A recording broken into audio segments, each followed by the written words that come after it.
4절 시장 균형에 대해서 보십시다. 시장 가격이 어떻게 결정되냐 하는 문제인데 4절입니다.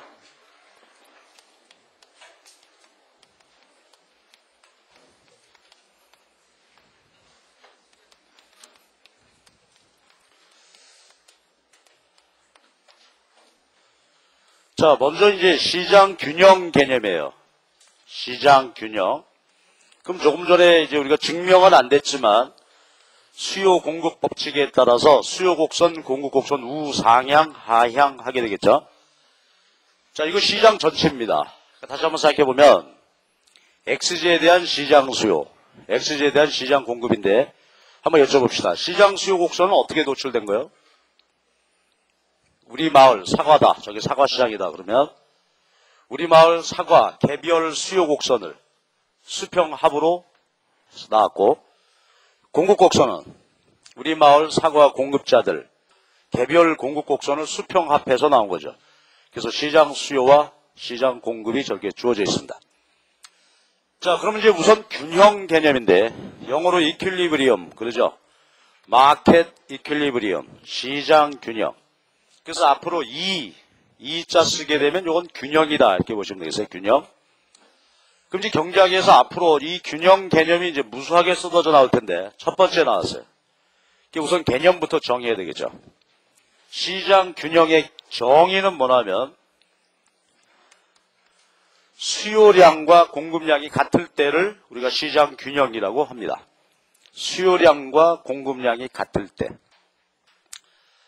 자, 여러분 한번 여쭤봅시다. 시장 균형, 낱말의 뜻은 뭐라고요? 어떤 상품에 대한 시장 수요량과 시장 공급량이 같을 때가 균형이다. 그렇죠? 그러면 이제 뒤에서 나오겠지만 불균형은 뭘까? 불균형은 수요 공급량이 서로 다르다 이거죠. 수요량이 많거나 공급량이 많은 경우 이건 불균형이죠. 자, 그럼 이제 그림으로 보시죠. 그럼 시장 균형점은 어디겠어요? 어디서 결정이 될까? 시장 균형은 교차점이죠. 교차점, 수요 곡선과 공급 곡선 교차점, 이 부분에서 수요량과 공급량이 같다. 이게 시장 균형입니다. 그러면 왜 균형이라는 말을 쓸까? 한번 생각해 보면은 지금 저 상태는 뭐예요? 소비자들 전체가 소비하고자 하는 최대 수량, 그게 수요량이죠. 공급량은 우리 마을 공급자 전체가 공급하고자 하는 최대 수량이 서로 같은 거지. 예를 들어서 100개 100개가 서로 똑같다. 오늘 하루 소비하고자 하는 최대 수량 100개, 팔고자 하는 최대 수량 100개 서로 같다. 그게 균형이다 이거지.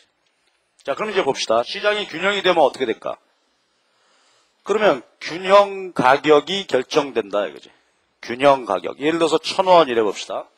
그러면 1,000원 해석이에요. 1,000원 해석은 보세요. 100개 수요 곡선으로 해석하면 그건 뭐죠? 이걸 우리가 디맨드 프라이스라고 한단 말이야. 수요 곡선으로 해석하면 어떻게 해석이 됐었지? 이 1,000원은 소비자들이 지불할 용의가 있는 최고 가격이에요. 이걸 우리가 수요 가격이라고 말해. 그리고 공급 곡선으로 해석하면 저건 뭐가 될까? 공급 가격이다. 이렇게 말하는데 어떻게 해석됐죠? 공급 가격은 생산자가 꼭 받고자 하는 최저 가격이지. 자, 그러니까 어떤 상태가 됩니까, 여러분? 시장이 균형이 되고 그 수량 수준에서는 소비자들이 지불할 용의가 있는 최고 가격과 생산자가 받고자 하는 최저 가격이 어때? 서로 같아지지. 따라서 시장 균형에서 균형 가격이 결정이 되고 균형 가격의 의미는 지불할 용의가 있는 최고 가격과 받고자 하는 최저 가격이 서로 같은 상태다. 자, 그러니까 한번 생각해 보십시다. 시장이라고 하는 것은 XJ에 대해서 사겠다 팔겠다는 사람이 만났는데 만나서 균형이 되었다면 어떻게 되는 거예요? 생산 소비자가 서로 모두 만족하게 행복하게 서로 고마워하면서 헤어지겠죠. 소비자는 아유 고맙습니다. 생산자도 내일 또 오세요. 그렇죠? 이것이 시장 균형이다 이거지. 그래서요. 수요량과 공급량이 같은 상태, 그리고 그렇게 되면은 수요 가격과 공급 가격이 서로 같아지게 된다. 이게 시장 균형입니다. 자, 그럼 이제 이어지는 얘기는 불균형이죠. 근데 시장이 불균형이 될 수도 있을 거란 말이죠. 자, 그러면은 이제 문제되는 게 뭐냐면 그 시장 불균형이다. 그게 조정이 돼야 되겠죠. 불균형이 해소가 돼야지. 그래야 자원 배분 기능을 할 수 있을 거 아니야. 경제 문제를 해결할 수 있겠죠. 그래서 시장 불균형 상태가 될 수도 있는데 그게 저절로 자율적으로 다시 균형이 될 수 있어야 한다 하는 얘기지. 자, 그럼 이제 상황은 두 개죠. 불균형은 이런 두 가지 종류의 상황이 있을 수 있겠죠. 자, 그럼 이제 한번 봅시다. 그러면 다시 그림 한번 그려서 보시는데 수요 공급이요. 같을 때가 수요량과 공급량이 같을 때가 균형이다 이랬단 말이에요. 불균형이 될 수 있다. 두 가지 종류의 불균형이죠. 첫 번째 케이스, 두 번째 케이스 이렇게 볼 수 있겠네요. 자, 첫 번째 경우는 지금 상황이 어떤 상황이에요? 우선 실제 가격이 말입니다. 가격이 균형 가격보다 어때? 높죠? 이런 상태가 된단 말이에요. 그때는 수요량, 공급량 따져보면 자, 보십시다. 이 가격에서 예를 들어서 여기를 80개 제가 이렇게 쓸게. 요거 120개. 자, 80개 읽어주십시오. 해석. P1 가격에서 소비자가 소비하고자 하는 최대 수량은 80개인데 생산자가 팔고 싶은 최대 수량은 120개. 그럼 요 40개가 불균형이죠. 요 40개를 뭐라고 할까? 초과 공급 또는 초과 공급량 이렇게 하면 되겠지. 그래서 실제 가격이 시장 균형 가격보다 높을 때는 저런 상황이 된다. 이게 초과 공급 상태죠. 반대로 가격이 P2이다. P2. 그럼 이거는 균형 가격보다 가격이 낮죠. 그럴 때는 시장이 어떻게 된다. 자, 다시 이게 예를 들어서 뭐 90개. 이게 예를 들어서 110개. 자, 110개 해석해 주십시오. 가격 P2일 때 수요량이죠. 소비자가 소비하고자 하는 최대 수량 110개. 90개는 공급량이지. 이 가격에서 생산자가 팔고자 하는 최대 수량 90개. 그럼 요 20개의 괴리가 뭐예요? 그렇죠. 요 20개가 초과 수요. 초과 수요량. 그러지? 자, 이렇다 이거지. 균형이면은 저런 일이 없는데 이 가격이 균형 가격하고 다를 때는 두 가지 불균형 상태가 있을 수 있다. 자, 그럼 요걸 이제 잘 봐야 되겠어요. 그러면 사겠다 팔겠다는 수량이 서로 다른 상태인데 이게 자율적으로 해소돼야 되겠다 이거죠. 뭐 우리가 잘 아는 얘기지만 한번 가십시다. 그럼 이제 이런 논리야. 초과 공급 상태. 그러면 봐봐. 생산자 입장에서는 120개를 생산했는데 팔리기는 80개밖에 안 팔리죠. 누가 답답해? 생산자, 소비자 중에서. 그렇지. 생산자가 왜 골치 아픈 거예요? 재고가 쌓이기 때문에 그렇죠. 재고. 자, 그러면 답답한 사람이 운물 판다고 생산자가 어떤 조치를 취하겠죠? 창고에 재고가 쌓인단 말이야. 자, 여러분 어떻게 하시겠습니까? 그렇죠? 이런 가격 보았나? 뭐 6.25 이후 최대. 그러면서 바겐세일 들어가겠지? 그래서 생산자, 물건 안 팔리고 재고는 쌓이고 이런 상태라면 생산자들끼리 가격 인하 경쟁을 벌이겠습니다. 바겐세일이지 뭐. 눈물의 세일, 끝장 세일 뭐 이래가면서 말이지. 근데 끝장이라고 그러고 좀 있으면 또 하죠. 매일이 끝장이다. 뭐 이렇게 하여튼 하는데 가격을 내리게 된다 이거지. 그러면 아까 우리가 수요법칙, 공급법칙에서 우리가 봤던 개념이 있죠. 그럼 우선 봐봐. 가격 P1일 때 수요량이 80개였어요. 근데 생산자들이 가격을 낮춘다고. 그럼 소비자들 쪽에서 어떻게 된다고? 가격이 이제 생산자들이 가격을 낮춘다는 얘기죠. 그러면은 수요 곡선을 따라서 어떻게 될까요? 이렇게 변화해 가겠죠. 가격이 내리면 자, 여기서 이렇게 변화가는 거 아까 어떻게 읽었지? 가격이 내리면 그렇죠. 수요량은 증가한다. 그 다음 공급 측면에서는 어떤가? 가격이 내리면 120개 생산하다가 이제 가격이 내리니까 공급 곡선을 따라서 이렇게 변화해 가겠죠. 이건 어떻게 읽어야 되죠? 공급량 감소. 그치? 그러니까 수요량은 증가하고 공급량은 감소한단 말이야. 그래가지고 초과 공급 재고 40개가 어떻게 될까? 점점 줄어서 이제 균형으로 수렴해 가겠죠. 요 용어를 이대로 잘 써야 돼. 요대로. 앞으로 어떤 시장에서 현상이든지 요 용어를 써서 표현해야 되겠습니다. 자, 이건 여러분이 할 수 있겠지? 초과 수요야. 20개 구할 수가 없어. 누가 답답해 이번에는?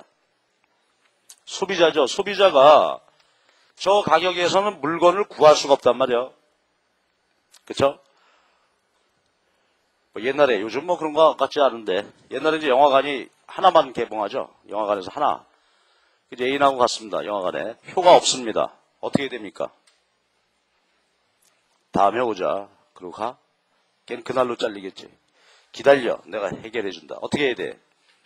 소비자 품기란 말이야. 표를 구할 수가 없어. 누구 찾아가야 돼? 그쵸? 안표장소 아줌마 찾아가가지고 더 드릴 테니까 표 좀 구해주세요. 소비자는 물건을 구할 수가 없으니까 가격 인상 경쟁한단 말이야. 경쟁적으로 더 높은 가격 줄 테니까 물건 구해달라. 자, 요건 이제 여러분이 말해봐봐. 자, 그럼 P2 상태에서 물건 품귀 따라서 가격이 오르게 된다. 오르면 수요 곡선을 따라서 어떤 일이 일어난다고? 수요 곡선. 정확하게. 그렇죠? 수요량 감소하고 공급 곡선을 따라서는 공급량 증가. 그래서 초과 수요, 물건 품귀가 해소되게 되죠. 그치? 그러니까 자본주의 경제에서는 불균형이 돼도 이렇게 이제 가격이 움직여서 균형을 회복할 수 있다. 그러니까 자원 배분 기능을 할 수가 있는 거죠. 스스로 시장 자체가.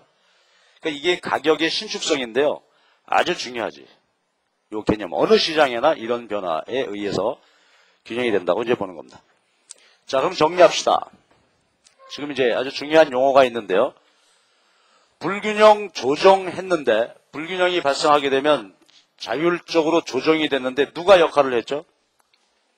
그래, 가격이 조정했어. 가격이 역할을 해가지고 불균형이 조정이 됩니다. 이렇게 설명한 사람이 누굴까? 당신이 했잖냐?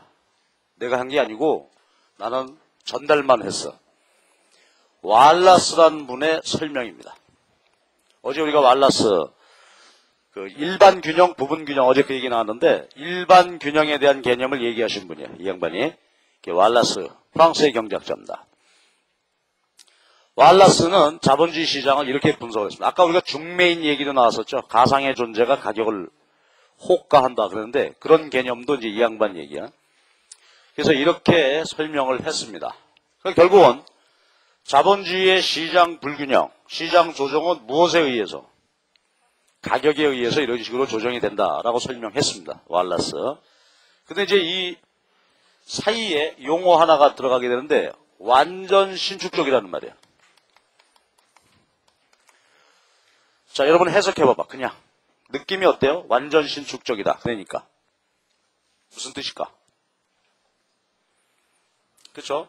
불균형이 존재한다. 그래서 가격이 움직여서 다시 균형으로 돌아가는데 시간이 걸린다, 안 걸린다? 시간이 전혀 안 걸린다. 이제. 즉시 균형으로 회복된다. 그래서 이걸 우리가 또 어떤 책에 보면 조정 속도가 무한대이다. 이런 말도 하죠. 즉시. 자, 그럼 여기 아주 이제 중요한 얘기가 하나 있어요. 만약에 모든 시장이 이렇게 왈라스 완전 신축적 가격 조정된다면 그러면 논리적으로 볼 때 불균형 상태는 잠시라도 지속되지 않는다는 얘기죠. 그렇죠? 잠시도 지속되잖아. 그렇다면 우리가 보는 모든 현실에서 보는 모든 가격은 모든 시장 가격은 다 뭐라고 볼 수 있어요? 다 균형이다. 이게. 그렇죠? 이게 중요한 거예요. 이론적으로. 이게 왜 이런 가정이 필요하냐고. 그래야 시장 분석 가능하겠죠. 만약에 그렇지 않다면은 지금 우리가 보고 있는 가격이 P1 가격인지 B2 가격인지 그렇죠? 이게 알아낼 수가 없잖아. 그러니까 이론적으로 볼 때 완전 신축적 가격 조정이다. 그러니까 그때 보는 모든 가격은 다 균형 가격이다. 이거지. 야, 그게 말이 되냐? 1시간 전하고 지금하고 가격이 다르고. 그렇죠. 육교 건너편 이쪽이 서로 다른데. 그건 왜 다른 거예요, 서로? 그 사이에 또는 그 지역에 따라서 여건이 다른 거죠. 여건 변화에 의해서 가격이 막 변화하고 있다는 뜻이 되지. 자, 그래서요, 이론적으로 아주 중요한 개념 하나 이제 봤어. 왈라스의 완전 신축적 가격 조정이 일어난다. 조정 과정은 이렇다. 그러니까 언제나 모든 시장은 균형으로 간주된다. 이렇게 이제 볼 수 있고요. 자, 그럼 이제 마지막으로 볼 것이 여건 변화하면 어떻게 될까, 그지? 여건 변화. 자, 그 무슨 얘기냐면 시장 불균형이 균형. 그 다음에 주어진 상태에서 불균형이면 저렇게 조정이 된다. 근데 이번에는 여건 자체가 바뀐다 이거지. 우리가 앞에서 봤던 수요 공급 여건들이 있었는데 그것이 변화하더라 하는 얘기입니다. 자, 그러면 연습 한번 합시다. 연습. 여건 변화라는 게 뭐 구체적으로 어떤 얘기냐 하는 건데 연습 한번 하는데 이게 과거 기출문제였어요. 이런 거 한번 생각해 보자고.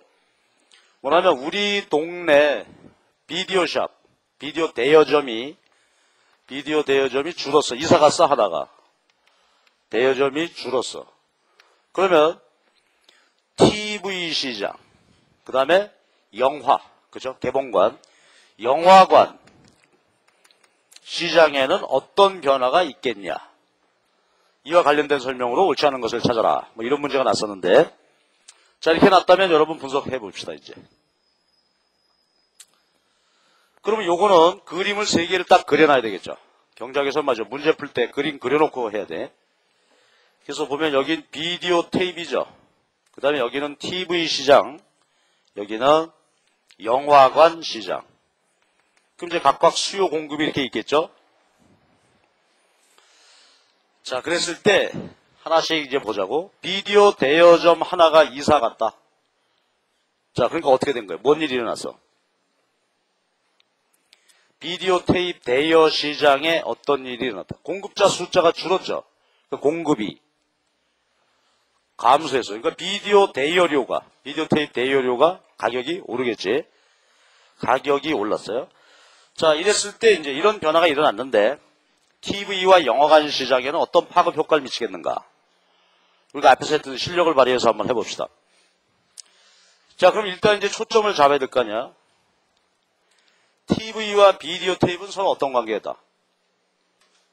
요 문제로 볼 때. 대체제? 비디오 안 보니까 TV 봐? 공중파? 근데 여기 영화관이 있잖아. 그러니까 우리가 이제 요 문제 취지로 봤을 때 비디오 테이프와 TV는 서로 어떤 관계? 보완제로 지금 설정되고 있는 것 같죠? 얘가 대체제니까. 그치? 자, 그럼 이제 갑시다. 그러면 비디오 공급이 감소했다. 비디오 테이프, 그 대여료가 오른다. 그러면 TV 시장에 어떤 영향을 줄까? 좀 이상하긴 해. 그렇죠? TV 사가지고 비디오 테이프만 보나? 그렇긴 하지만 문제 취지대로 이제 해석해 본다면 비디오 안 보니까 비디오를 덜 보게 됐죠? 그러니까 TV 수요가 감소한다. 이거지. 보완제. 아까 그거하고 똑같아. 그러니까 커피 값이 오른다. 커피 덜 마시게 됐으니까 설탕 덜 소비한다. 수요 감소한다. 똑같은 얘기지. 그리고 영화관은 어떻게 될까? 대체제니까. 비디오 테이프 대여료가 뭐 하나에 5,000원이다 그러면 아이씨 영화관 가서 직접 보자 야. 그치? 가격이 오르니까 영화관 수요 증가. 이렇게 이제 우리가 분석이 되겠죠. 시험 문제는 이제 이런 형태로 나오게 됩니다.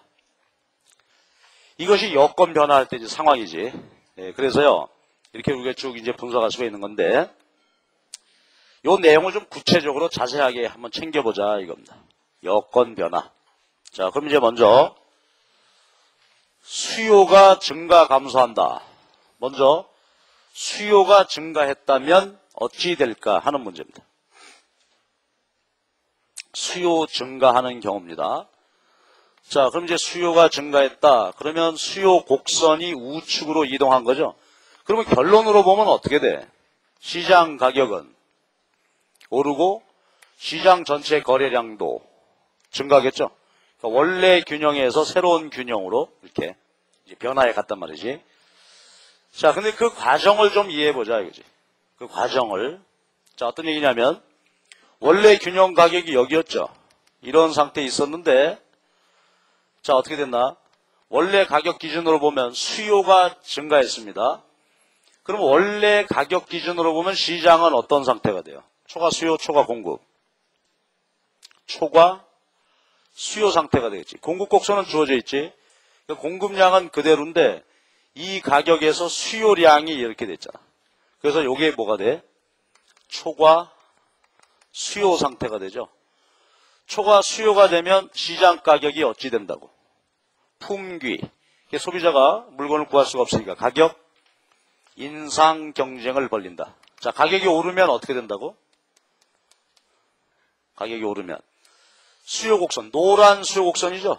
얘가 이미 옮겨왔으니까 이런 상태인데 여기서 가격이 오른다는 얘기잖아.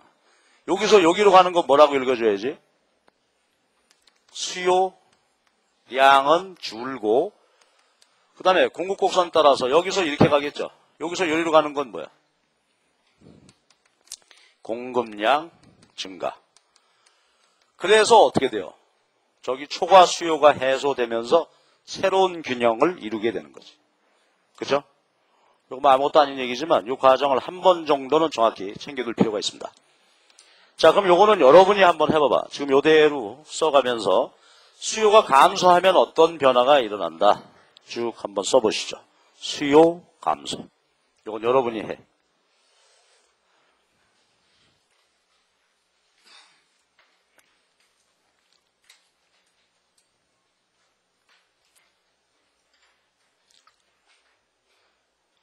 수요 감소하면 어떻게 돼요? 수요 곡선 좌측 이동. 그래서 결과는 가격은 내리고 시장 거래량은 줄었죠. 줄게 되었습니다. 근데 그 과정에서 어떤 일이 생겼다고?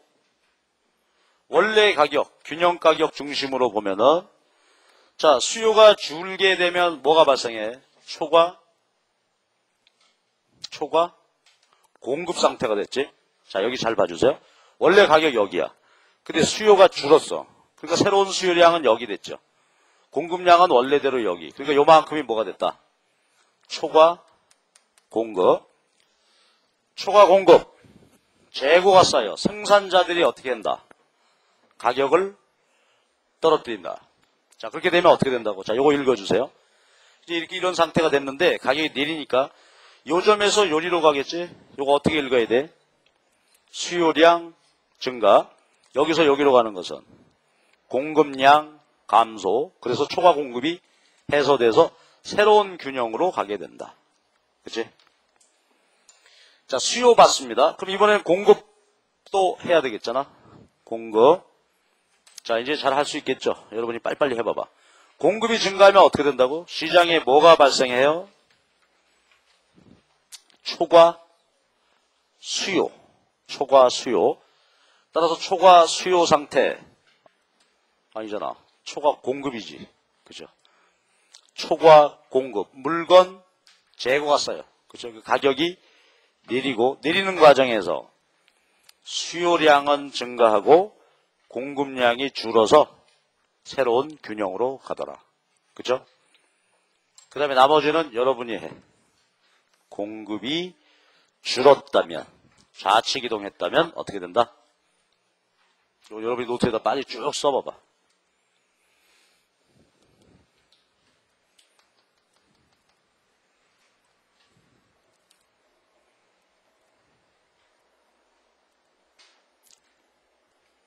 아주 기본적인 건데요. 이런 것을 정확하게 챙겨놔야 돼.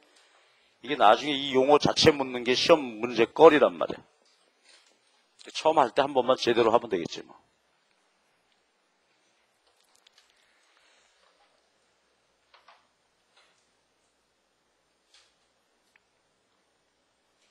자, 다 됐지?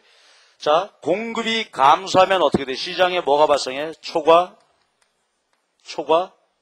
수요죠. 자, 공급이 감소니까 요 공급량, 여기 수요량, 초과 수요가 생겼으니까 가격이 오른다. 가격이 오르는 과정에서 공급량이 증가하고 수요량은 감소하고 그래가지고 초과 수요 해소된다. 그죠? 그래서 새로운 균형으로 가게 된다 하는 얘기였어. 이건 귀찮지만 여러분이 네 가지를 맞이 댁에 가서 한 번씩은 제대로 쫙 써봐라 이거지. 써보고 읽고. 이 자체가 시험 문제야. 자, 그래서 우리가 시장의 균형에 대한 여러 가지 이야기들을 쭉 이렇게 얘기를 했습니다. 그리고 이제 그게 지금 얘기한 거죠. 네 가지 상황이죠. 수요 증가 감소, 공급 증가 감소. 그때 어떤 일이 생길까? 그것을 우리가 이제 77페이지에 수요 공급의 네 가지 법칙이다 이랬어요. 수요 공급의 네 가지 법칙. 여기까지. 3장 얘기 이제 모두 끝이 났어요. 자, 근데 이제 어제 말씀드렸던 대로 여러분 어제 가갖고 1장, 2장 요약 및 복습 보셨어요? 봤어? 다 봤을 거라고 믿고 안 본 사람만 손들어. 다 봤어? 정말이야? 엄마한테 다 물어볼 거야 내가. 다 읽었다니까 흐뭇합니다. 역시 요 요약 복습 다 읽고요. 요 읽으면서 이제 어떻게 하면 좋겠어요? 연습장 펴놓고 그림 일일이 다 그려야죠. 경작은 그림이야. 결국은 그림을 계속 그려야 돼. 꼭 그림 그리고 그 다음에 이제 연습 문제 나오죠. 80페이지에. 그리고 그 위에 용어 개념 나왔으니까 한번 챙겨보고 연습 문제 주관식은 안 풀더라도 82페이지 17번 문제 OX 문제 그치? 이거는 꼭 봅시다 이거지. 여기 보면은 35개 사실 이거 35개 문제만 제대로 풀면 어떻게 돼? 앞에 있는 내기 전부 망라해서 복습하는 셈이 되겠잖아. 그렇죠? 아무거나 한번 볼까? 23번 한번 볼까요? 83페이지에 23번 문제. 자, 산유국이 원유 가격을 올리면 우리나라 원유 수요는 감소한다. 어떻습니까 이거?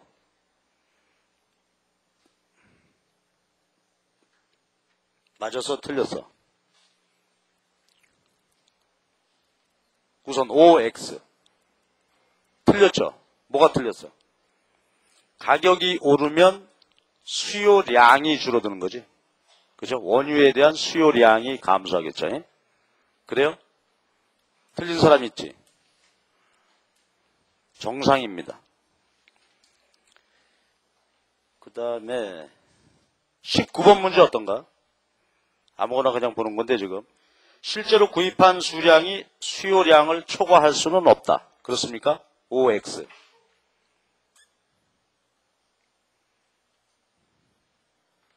OX. 오죠?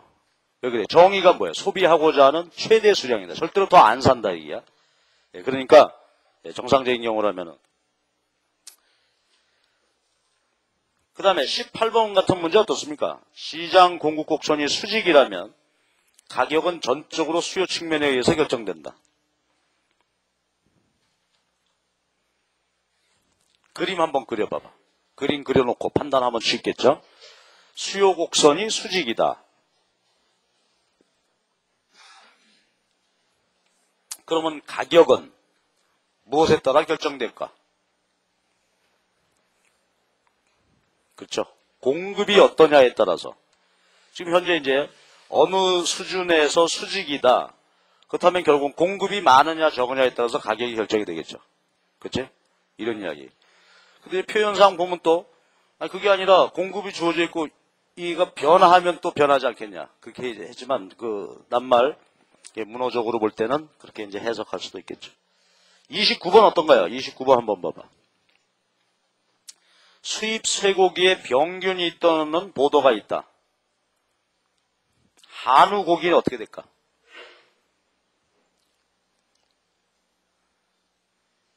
자, 수입 쇠고기하고 우리나라 한우하고는 서로 어떤 관계? 소비에 있어서 대체제죠. 대체제. 수입 고기 먹으면 한우 수요가 줄어들고 그런 건데, 자 봅시다. 수입 쇠고기 병균이 있다. 그러니까 수입 쇠고기 수요 감소. 그 대신 한우에 대한 수요가 증가하겠죠. 예. 자, 이런 거예요.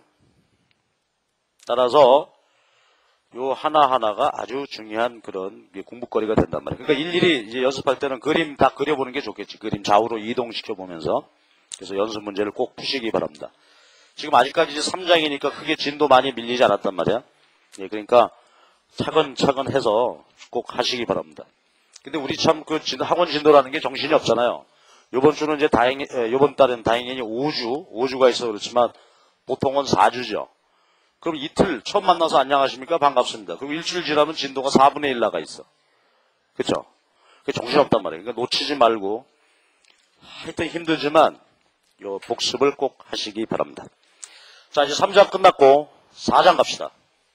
4장은 수요와 공급의 탄력도 하는 개념이야.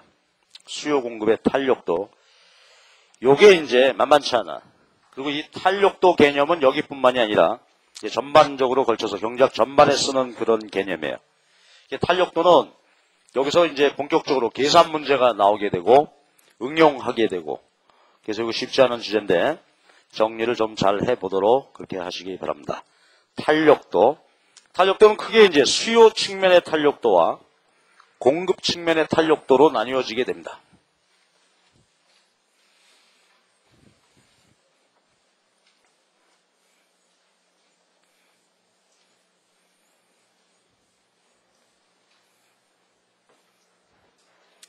자, 그럼 먼저 수요 측면의 탄력도인데요. 자, 이제 개념은 뭐나 하면 이렇습니다. 우리가 아까도 봤습니다만 수요 함수가 표현해 보면 이렇죠.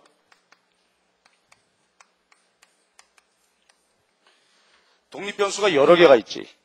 가격, 자기 자신의 가격, 그 다음에 소득, 관련 상품의 가격, 이런 것들이 X제 수요에 영향을 준단 말이에요. 우리들의 소비하고자 하는 마음에 저것들이 영향을 미친다고요. 자, 그럼 이제 탄력도는 뭐라 하면은 구체적으로 어느 정도 영향을 주는 거냐. 그죠? 그걸 측정해보자. 그죠? 수치로.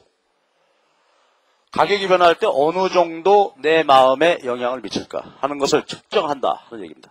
그래서 세 가지를 측정해봐야 돼. 가격이 변할 때 어느 정도냐. 요거 수요의 가격 탄력도, 소득이 변할 때 소득 탄력도, 관련 상품 가격이 변할 때 요거 교차 탄력도. 그래서 세 가지 종류의 탄력도를 측정을 해야 됩니다. 자, 그럼 이제 먼저 수요의 가격 탄력도부터 한번 보십시다. 수요의 가격 탄력도. Elasticity Demand. 그래서 기호를 저렇게 쓰죠. Elasticity Demand. E자 비슷하게 써놓고 D. 원래 저거 E는 아니고 엡실론인데 그냥 E라고 읽읍시다.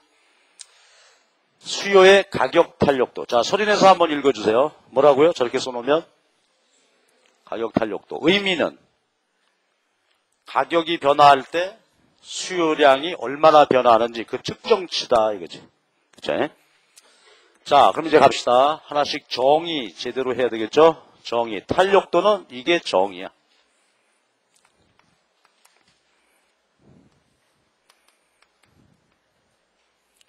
자, 앞으로 어떤 변수 머리 위에다가 점 찍어 놓으면 그거 퍼센테이지 변화율입니다. 자, 그럼 여러분 한번 잘 봐봐. 탄력도란 뭐구나, 결국은. 독립변수가 가격이죠. 그 가격이 변화하면 수요량이 변화하게 되지. 가격이 변화의 원인이고 그 결과 수요량이 변하게 되는데 분모를 가격 변동률로 하고 분자를 수요량의 변동률로 해서 나눈 것이다. 그렇지? 근데 한번 봐봐. 수요 법칙에 따르면 가격이 오를 때 수요량은 줄죠. 그냥 계산하면 값이 마이너스 값 나오겠지. 이거 귀찮아 이거. 그래서 절대값을 씌웠다. 이런 얘기입니다. 자, 그럼 우선 이제 연습부터 한번 하고 가죠. 지금 현재 가격 수준에서 가격이 예를 들어서 10% 올라서 그랬더니 수요량은 30%가 줄더라. 그러면 탄력도가 얼마라는 거야? 3이다 이거지. 그렇게 이제 측정하는 것입니다. 그치? 자, 그러면 이제 전개시켜 봅시다. 변화율 구하는 거니까 변화율은 어떻게 구해요? 원래 가격이지. 가격 변동분 곱하기 100 하면 가격 변화율 되겠어요. 원래 가격이 변화하기 전에 수요량, 가격 변화한 다음에 변동분 요거 나누어서 곱하기 100 하면 변화율이죠. 절대치죠. 다시 한번 하면 요거 100은 맞추림돼서 없어지고 정리해보면 델타 P, 델타 QD 곱하기 QD P 되겠습니다. 그렇죠? 그러니까 이제 탄력도를 정의하고 그것을 수리적으로 정리해보면 저렇게 된다 이거지. 자, 이제 그림을 가지고 구체적으로 이제 연습 한번 해봅시다. 그럼 예를 들어서 말이죠. 아까 갑돌이 사과 먹는 얘기인데 하루에, 일주일에 그랬지 아까. 일주일에 1,000원이면 얘가 한 5개만 먹겠다. 근데 500원이면 10개 사 먹겠다. 이렇게 됐다 이거지. 1,000원에 5개 소비하던 소비자가 500원으로 내리자 이제 10개 소비한다. 그때 탄력도를 구하라. 자, 그러면 먼저 왼쪽 정의에 따라서 한번 구해보십시다. 여러분, 가격 변동률이 얼마지? 1,000원에서 500원 됐으니까 가격 변화율은 몇 프로 내린 거예요? 그렇죠. 반이 됐으니까 50% 내렸지. 그래서 가격은 50%가 내렸습니다. 그랬는데 5개에서 10개. 그러니까 변화율은 얼마요? 2배 됐으니까. 몇 퍼센트 증가? 너무 어려워? 변화율도 오랜만에 해보면 헷갈리죠. 그죠? 원래 몇 개 소비했어? 5개. 변화율이라는 게 요거잖아. 변동분이 몇 개야? 5개에서 10개 됐으니까 변동분 5개 곱하기 100. 그러면 100% 증가한 거예요. 이것도 오랜만에 하면 헷갈리는 거야. 2배 됐으니까 200% 됐다. 이러고 뻑뻑 우기지 또. 100% 증가한 거지. 자, 그러면 계산해보면 탄력도 값이 얼마다? 2죠, 2. 자, 이것이 탄력도입니다. 자, 그럼 탄력도의 의미를 한번 생각해 보십시다. 지금 보니까 탄력도가 저렇게 계산되고 답이 나왔는데 이 의미가 뭐예요? 해석. 제 말이 맞나? OX 한번 해봐봐. 가격 탄력도가 2라는 말의 의미는 가격이 1원 오를 때 수요량이 2개 감소한다는 뜻이다. OX. 틀렸죠? 그럼 이건 어때요? 가격이 1% 변화할 때 수요량은 2%씩 변화한다. 그 말이지. 그치? 그래서 이거 의미는 뭐냐면 가격 1% 변화당 수요량 변화율. 그죠? 이게 탄력도다. 이거지. 가격 1% 변화할 때 수요량이 몇 % 변화하느냐 하는 것을 보여준다. 근데 물론 이제 변화 방향은 반대죠. 가격이 오르면 1% 오르면 2% 감소. 1% 내리면 2% 증가. 그치? 그렇게 이제 된다. 따라서 이제 이런 거 한번 해보십시다. 의미를 알았으니까 탄력성의 정도를 생각해보면 만약에 계산해봤는데 탄력도 값이 1이다. 그건 어떤 상태야? 여러분 소리내서 말해봐봐. 탄력도가 1이라는 말은 가격 변화율과 그에 따른 수요량 변동률이 서로 같은 상태죠. 이럴 때를 우리가 단위 탄력적 그렇게 보자 이거지. 단위 탄력적이라고 표현해 앞으로. 그 다음 얘가 1보다 크면 어떤 거지? 자, 역시 소리내서 말해봐봐. 1보다 크면 가격 변동률보다 수요량 변동률이 더 큰 거죠. 분자 변화가 더 커. 그러니까 1보다 크단 말이지. 자, 그러니까 이건 말이요. 탄력적이라고 표현할까? 비탄력적이라고 표현할까? 탄력적, 비탄력적. 탄력적이다. 그죠? 탄력적. 가격은 1% 변화하는데 수요량은 2%씩 변화. 변화의 원인이 되는 것보다 결과가 더 크다 이거지. 이거 탄력적. 그 다음에 1보다 큰 것의 극한 상태가 있어요. 얘가 무한대다. 이게. 자, 여러분 저 식을 잘 보고 해봐봐. 탄력도가 무한대라는 건 무슨 말이죠?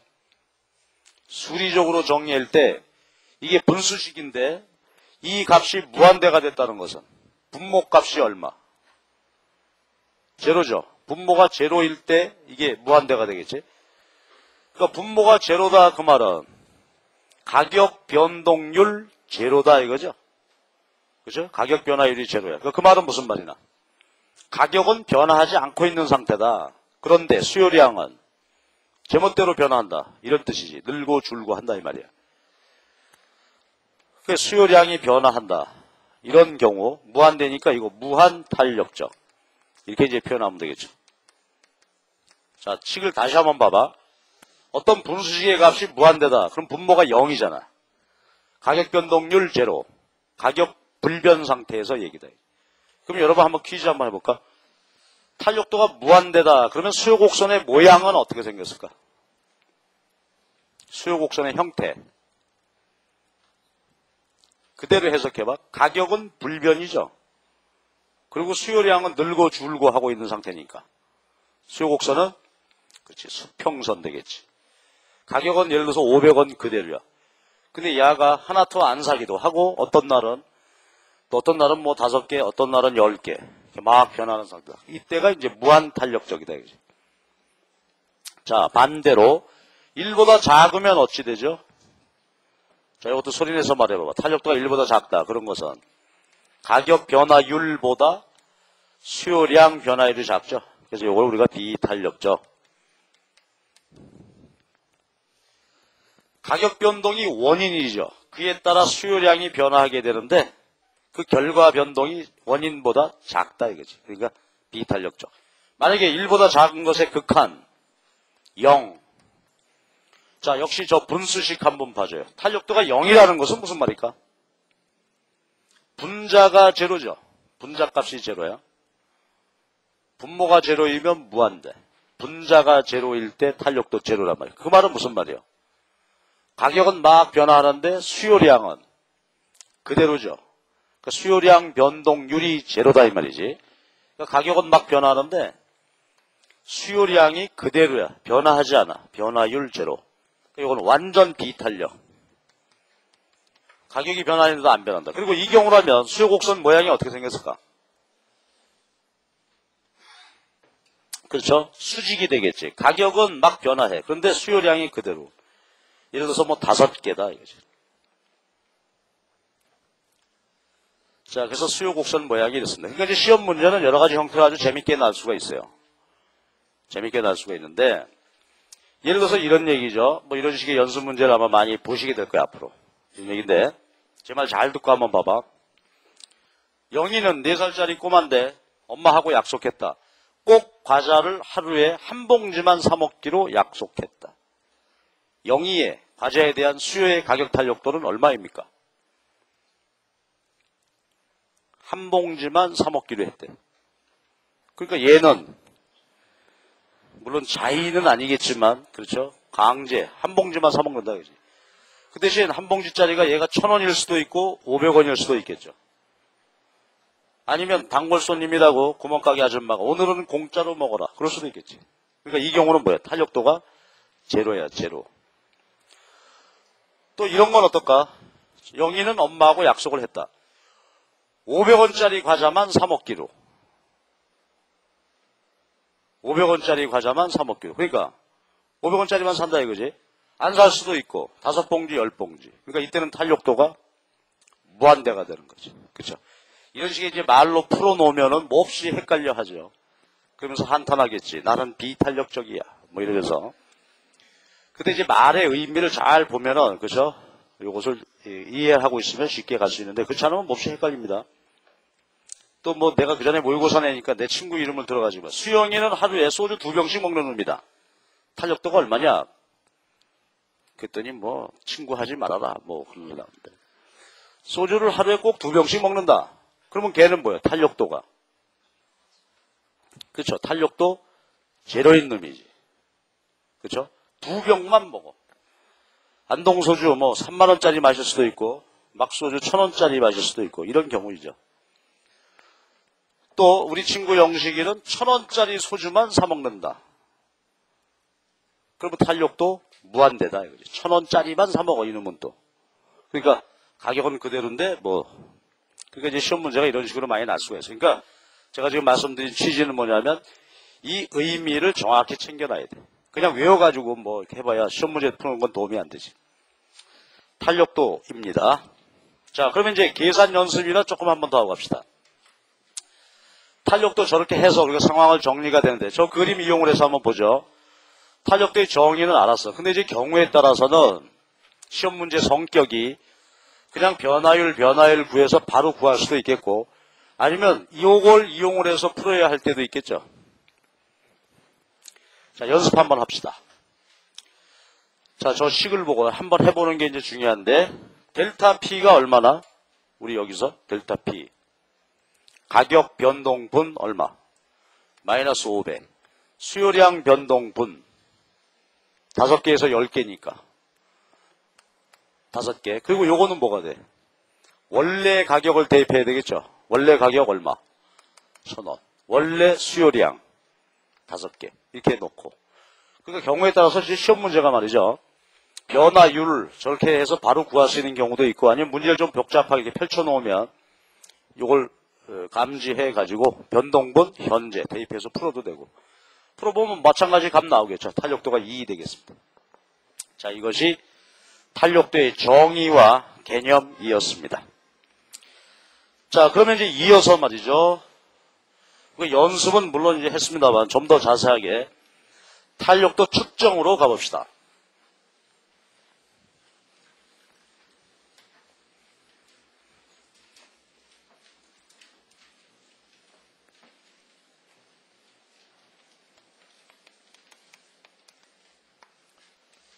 자, 탄력도 측정. 이미 측정 다 했잖냐? 그죠? 측정 다 했어요. 했는데, 탄력도를 측정하는 방법은 두 가지가 있다. 하나는 호, 영어로 아크, 그러죠? 그 아크 일레스티시티. 그 다음에 점 탄력도, 점, 포인트 일레스티시티. 이렇게 두 가지로 측정을 할 수가 있겠어요. 개념은 알았어. 자, 그럼 이제 여러분 알죠? 고등학교 때 수학 시간 호, 아크. 그럼 그건 뭐지? 아크, 호는 뭐야?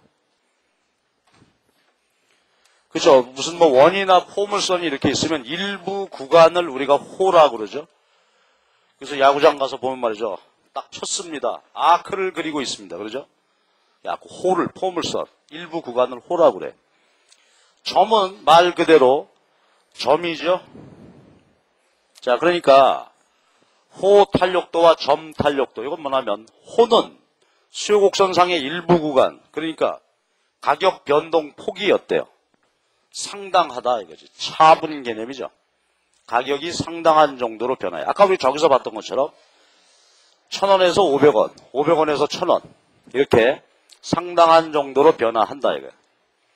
그 다음에 점 탄력도는 얘가 좀 달라. 한 점이야. 수요곡선상 한 점에서의 탄력도. 그럼 이건 사실 논리적으로 말이 안 되죠. 뭐냐면은 점이다 그러니까 가격이 안 변하고 있잖아. 그러니까 이것의 의미는 뭐냐면 미분입니다. 지금 현재 상태에서 가격이 아주 미세하게 변화했다. 어제 뭐 농담삼아 했죠. 뭐 1억짜리 아파트를 1,000원 깎아줬다. 뭐 이런 상황. 그게 이제 미분 개념이지. 자, 이제 상황은 아시겠지? 그러니까 호 탄력도는 가격이 상당한 정도로 변화할 때 측정, 점은 한 점에서 가격이 아주 조금 변화할 때. 그러면 호 탄력도는 아까 우리가 본 저거죠. 호 탄력도는 저렇게 두 점 사이에서 가격이 오르내리는데 그 변동분 이용을 해서 저렇게 탄력도를 구하시면 되겠어요. 저게 호 탄력도이고 그 다음에 이제 점 탄력도가 문제인데 말이에요. 점 탄력도는 개념으로 한번 보자고. 지금 위에서 이렇게 정의해 놓은 탄력도는 뭐나 요거는 호 탄력도죠. 가격이 상당한 정도로 변화하고 그에 따라 수요량도 많이 변한다. 그런데 점 탄력도는 예를 들어서 1,000원 이 점에서 탄력도를 구해라 이거요. 이 점에서. 그러니까 의미는 뭐라고? 요 점에서 가격이 아주 조금 변할 때 얘기해. 그러니까 개념은 똑같고요. 다만 요걸 잘 봐봐. 델타 QD, 델타 P, QD 이렇게 한다 이거지. 자, 그럼 이제 우리가 지금 쭉 공부해 오는 게 있단 말이야. 그러니까 어제 삼각형 델타는 차번, 요건 미분 델타죠. 미분이니까 뭐야? 가격이 아주 조금 변화할 때 얘기다. 개념은 그렇습니다. 그럼 바로 이제 넘어갈 수 있는 게 그러면 호 탄력도의 측정은 저렇게 변동분 구해서 대입하면서 풀면 되고 점 탄력도는 어떻게 하면 된다고? 이 기호 알죠 우리가? 어떻게 된 거야 이게? 수요 함수를 가격으로 미분해. 그리고 가격과 수요량을 대입하면 된다. 그러니까 미분해라, 이게 미분. 요거는 어제 했던 대로 차분이죠. 미분과 차분의 의미는 이제 이런 거다. 그치? 그래서요, 점 탄력도라고 하는 것은 한 점에서의 가격이 아주 조금 변할 때 탄력도인데, 구하는 방법은 미분해서 구하시면 된다. 미분. 저거 차분은 뭐 저렇게 문제 주어지면 풀면 되고. 그럼 연습 한번 해야 되겠죠? 그럼 이제 예를 들어서 갑돌이의 수요 함수가 이렇다고 합시다. 100 마이너스 2px다. 지금 현재 가격은 예를 들어서 20원이라고 합시다. 이 소비자 탄력도를 구하라. 점 탄력도를 구하라. 얼마입니까? 구하기. 그 이제 탄력도 구하는 공식을 외워놔야 되겠지?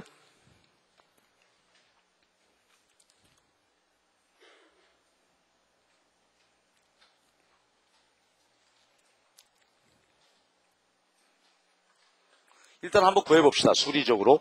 자, 구해보면 어떻게 돼? 여기 우리에게 사인 주고 있죠. 명령하고 있어요. 탄력도를 구하려면 어떻게 하라고? 소리내서 말해봐.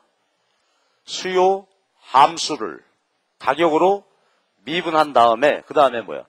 가격과 수요량 대입해서 곱해라 이거야. 그치?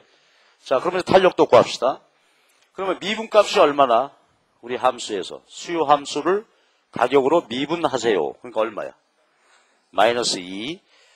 그 다음에 이제 가격과 수량을 대입해야 되는데 지금 현재 가격은 얼마라고 주어졌어? 20. 그러면 수요량은 얼마죠? 대입해서 풀어야 되지.